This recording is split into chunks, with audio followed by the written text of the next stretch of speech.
ሰላም ጤና ይስጥልኝ። የተወደዳችሁና የተከበራችሁ የቻናሌ ቤተሰቦች በቅድሚያም ሰላምታ ይድረሳችሁ። ዶክተር አማኑኤል ነኝ። በዛሬው የጤና ትምህርታችን የእርድ ውሃ መጠጣት የሚሰጠውን አስገራሚ የጤና ጥቅሞች እንዲሁም ደግሞ አዘገጃጀቱንና እንዲሁም ደግሞ እንዴት መጠጣት እንዳለባችሁም የምነግራችሁ ይሆናል። ይህ የጤና ትምህርት እጅግ በጣም ጠቃሚና እንዲሁም አስፈላጊ ስለሆነ ቪዲዮን በቅንነት ሼር እንድታደርጉልኝና እንዲሁም ደግሞ ላይክ በማድረግ እንድትጀምሩት በትህትና እየጠየቅኩኝ ወደ ፕሮግራሜ የማልፍ ይሆናል። መልካም ቆይታ ይሁንላችሁ። የእርድ ውሃ የተፈጥሮ መጠጥ ሲሆን የሚዘጋጀውም የእርድን ዱቄት ወይንም ትኩስ የተፈጨ የእርድ ስር ከሞቀ ውሃ ጋር በመቀላቀል ነው። ይህም ድንቅ መጠጥ በባዶ ሆድ ሲጠጣ ተፈጥሯዊ የሰውነት መርዝ የማስወገድ ሂደቶችን ሊደግፍና የበሽታ መከላከል ስርዓትንም ለማጠናከር ይረዳል። በእርድ ውስጥ የሚገኘው ዋነኛው ንጥረ ነገር ከርኩሚን ሲሆን ለደማቅ ቢጫ ቀለሙና ለመድኃኒትነት እሴቱ ምክንያት የሆነ ኃይለኛ አንቲኦክሲደንትና ጸረ ብግነት የሆነ ንጥረ ነገር ነው። ከርኩሚን ሰውነታችን ከኦክሲዴቲቭ ስትረስ ጋር እንዲዋጋ ይረዳል፣ የበሽታ መከላከል ተግባርንም ይደግፋል፣ እንዲሁም ደግሞ ጤናማ የጉበትና የምግብ መፈጨት ሂደቶችንም ያግዛል። አዘውትሮ መጠጣትም ሰውነታችን እነዚህን ጠቃሚ ንጥረ ነገሮችን በጊዜ ሂደት በብቃት እንዲወስድ ይረዳዋል።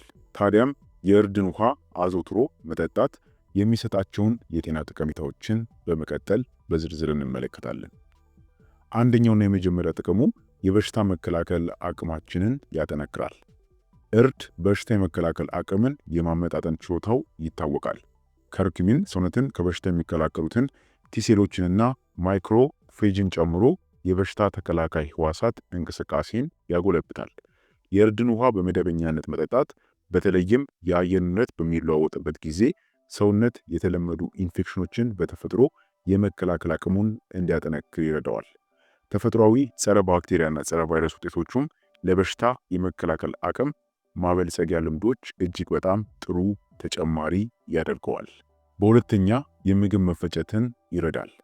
የእርድ ውሃ ከጉበት ውስጥ የሐሞት ይሄ ማለት ባይል ፈሳሽ መውጣትን በመደገፍ ጤናማ የሆነ የምግብ መፈጨትን ያበረታታል። ሐሞት በአመጋገብ ውስጥ ያሉ ቅባቶችን ለመሰባበርና የሆድ መነፋትና የምግብ አለመፈጨት ችግርንም ለመከላከል ወሳኝ ነው። እንዲሁም ደግሞ ጠቃሚ የሆኑ የአንጀት ባክቴሪያዎች እድገትን ያበረታታል። ይህም ንጥረ ነገሮችን መውሰድን ወይም ደግሞ አብዞርብ በማድረግን ያሻሽላል። እንዲሁም ደግሞ የአሲድነትና ጋዝንም ይቀንሳል። በመደበኛነት መጠጣት የምግብ መፍጫ ቱቦን ጤናማና እንዲሁም ሚዛናዊ ያደርገዋል። ታዲያም ለምግብ መፈጨት እጅግ በጣም አስፈላጊ የሚባል መጠጥ ነው። በሶስተኛ መርዛማ ነገሮችን ከሰውነት ያስወግዳል። ይሄ ማለት ዲቶክሲፊኬሽን ሂደት ማለት ነው። የእርድ ውሃ ከጉበት የሐሞት ፈሳሽ መውጣትን በመደገፍ ጤናማ የምግብ መፈጨትን ያበረታታል። ከርኩሚን በጉበት ውስጥ መርዛማ ነገሮችን የሚያስወግዱ ኤንዛይሞች ምርትን ያሳድጋል። ይህም ደምን የማጣራትና ቆሻሻዎችንም የማስወገድ ችሎታውን ያሻሽላል። በየቀኑ ሲወሰድም የእርድ ውሃ ተፈጥሯዊ የማንጻትና የማደስ ሂደቶችን የሚደግፍ ለስላሳ የዲቶክስ ውሃ ሆኖ ያገለግላል ማለት ነው።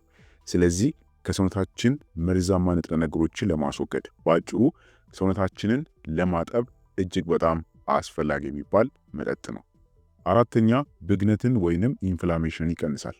ስር የሰደደ ብግነት ከአርትራይተስ፣ ከስኳር በሽታ እናም ከልብ ችግሮች ጋር የተያያዘ ነው። ከርኩሚን እንደ ኮክስ2 ያሉ የእብጠት ኤንዛይሞችን የማመጣጠን ችሎታ እንዳለው በጥናቶች ታይቷል። ይህም ብግነትንና እንዲሁም ደግሞ ምቾት ማጣትን ለመቀነስ ይረዳል። አትሌቶች የጡንቻ ህመምና እንዲሁም ደግሞ ጥንካሬ ሲሰማቸው ይህንን ለመቀነስ ስለሚረዳ የእርድን ውሃ ከስፖርት በኋላ እንደ ተፈጥሯዊ ማገገሚያ መጠጥ መጠቀም ይችላሉ። አምስተኛ የቆዳ ጤናን ያሻሽላል። የእርድ ውሃ ያለ ዕድሜ ማርጀትን፣ የቆዳ መደብዘዝን እናም ብጉርና ዋነኛ መንስኤ የሆኑትን እንደ ፍሪ ራዲካልስ የሚያስወግዱ አንቲኦክሲደንቶች የበለጸገ ነው። ደምን በማንጻትና የጉበት ተግባርን በማሻሻል ንጹህና ጤናማ ቆዳ እንዲኖር ያበረታታል። አንዳንድ ጥናቶች የከርኩሚን አንቲኦክሲደንት ባህሪያት ኮላጅን እንዲፈጠር ሊደግፉ እንደሚችሉ ይጠቁማሉ። ይህም ለቆዳ የመለጠጥ አስተዋጽኦ ያደርጋል። ስድስተኛ ጠቀሜታው የልባችንን ጤና ይጠብቃል። የእርድ ጸረ ብግነትና እንዲሁም ደግሞ አንቲኦክሲደንት ውጤቶች ለልብና የደም ዝውውር ጤና ጠቃሚ ናቸው። መደበኛ የኮሌስትሮል መጠንን ለመጠበቅ በደም ወሳጅ ቧንቧዎች ውስጥም ፕላክ እንዳይከማች ለመከላከልና የደም ፍሰታችንንም ለማሻሻል ይረዳል። ጥናቶች እንደሚያመለክቱት ከርክሚን የደም ዝውውርን የመቆጣጠር ችሎታውን ሊደግፍ ይችላል። ይህም ለልባችን ጤና ትልቅ የሆነ አስተዋጽኦ አለው። ሰባተኛ የአንጎልን ስራ ያጎለብታል። የእርድ ውሃ የአንጎል ሴሎችን ሊከላከልና የአስተሳሰብ ይሄ ማለት ኮግኒቲቭ የምንለውን ተግባር ሊያሻሽል ይችላል።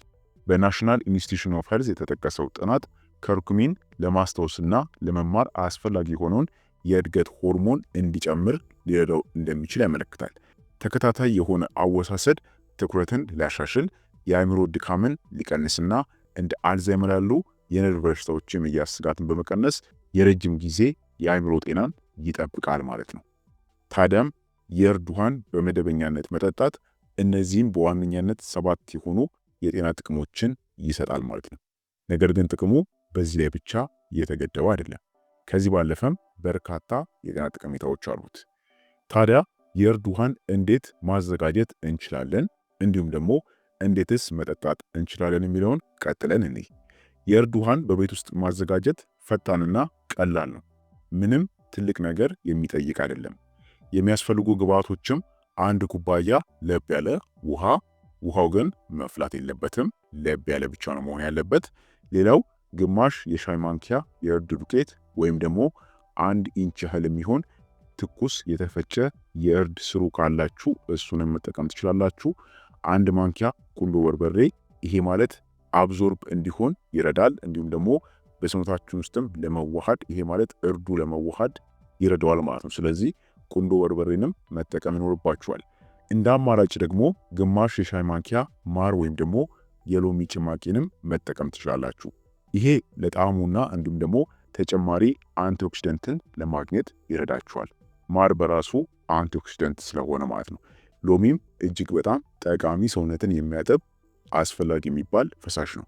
ስለዚህ እንደ አማራጭ እነዚህንም መጠቀም ትችላላችሁ ማለት ነው፣ ጣዕሙን ለመቀየር ሲባል ማለት ነው። ታዲያ ይህንን ካዘጋጃችሁ በኋላ 1 ኩባያ ውሃ ለብ ታደርጋላችሁ። ነገር ግን ማፍላት የለባችሁም ቅድም እንዳልኳችሁ። ከዚያም የእርድ ዱቄት ወይም ደግሞ ትኩስ የተፈጨውን የእርድ ስር ጨምራችሁ በደንብ እስኪቀላቀል ድረስ ታማስሉታላችሁ ማለት ነው። ከዛ በኋላ 1 ማንኪያ ቁንዶ በርበሬ ጨምሩ። በውስጡ ያለው ንቁ የሚባል ንጥረ ነገር ፓይፔን የሚባል ንጥረ ነገር አለ። ይህም እርዱ በሰውነታችሁ ውስጥ እንዲዋሃድና ሰውነታችሁም እርዱን አብዞርብ እንዲያደርገው ያስችላል ማለት ነው። ስለዚህ ቁንዶ በርበሬንም መጠቀማችሁን መርሳት የለባችሁም። ለተጨማሪ የማንጻት ይሄ ማለት ዲቶክሲፊኬሽን ማለት ነው። እናም ደግሞ የጣዕም ለውጥም እንድታገኙ ከፈለጋችሁ እንዳልኳችሁ ማርን መጠቀም ትችላላችሁ። ግማሽ ማንኪያ ማርን ጨምራችሁ ወይም ደግሞ የሎሚ ጭማቂም ጨምቃችሁበት መጠጣት ትችላላችሁ ማለት ነው። ይህም ማድረጋችሁ ጣዕሙን ሊለውጥላችሁና እንዲሁም ደግሞ የጣፈጠ እንዲሆን በቀላሉም እንዲጠጣላችሁ ያስችላችኋል ማለት ነው።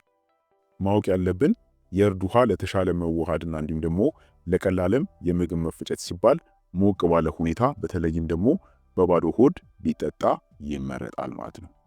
ውሃውን ፈጽሞ ማፍላት የለባችሁም። እንዲሁም ደግሞ ጠዋት በባዶ ሆድ ብትጠጡት ደግሞ የበለጠ ተመራጭ ነው ማለት ነው። ስለዚህም ይህንን መድኃኒት የሆነ መጠጥ በዚህ መንገድ እያዘጋጃችሁ መጠጣት ትችላላችሁ። የምታገኙትም ዘርፈ ብዙ የሆነ የጤና ጥቅሞችን ነው። ስለሆነም ክቡራን ቤተሰቦች ለዛሬ የነበረን የጤና ትምህርት ይህን ይመስል ነበር።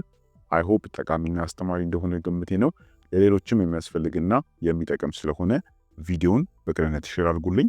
በቀጣይ ደግሞ በሌላ አስተማሪ የጤና ትምህርት የምንገናኝ ይሆናል። እስከዛው ቸር ሰንብቱ።